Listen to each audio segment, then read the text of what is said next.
ABC juice बनाएर रहेको paste चाहिँ किन वेस्ट गर्नु भनेर मैले यसरी पनिर पराठा बनाएको थिएँ। हेर्नुहोस् त कस्तो सफ्ट पराठा बनेको छ। यसको चाहिँ नाम के राख्नु भनेर मैले एबिसी पनिर पराठा नै राखिदिएको छु।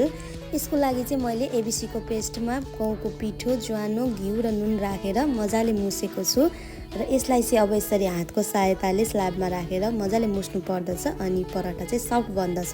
थोरै पनिर लिएर पनिरलाई म्यास गरेको छु, प्याज र धनियाको पत्ता राखेँ, अदुवालाई कोरेर राखेको छु, स्वादअनुसार नुन, आमचुर पाउडर, जिरा पाउडर राखेर यसरी स्टफिङ तयार पारेँ। अब चाहिँ एउटा रोटीलाई यसरी बेलेको छु र छेउछेउको पार्ट काटेर बिचमा चाहिँ मैले स्टफिङ भरेर यसरी जोइन गरेको छु। पराठालाई चाहिँ हल्का हातले बेल्नु पर्दछ, नत्र पराठा फुट्न सक्दछ। एक साइड हल्का पकाइसकेपछि फर्काउने र अर्को साइड चाहिँ कपडाले प्रेस गरेर पकाउने। त्यसपछि चाहिँ घिउ लगाएर दुवै साइड मजाले पकाइसकेपछि पराठा चाहिँ रेडी हुन्छ। मैले चाहिँ यो पराठा नानीलाई पनि टेस्ट गराउनको लागि खोर्सानी हालेको थिइनँ।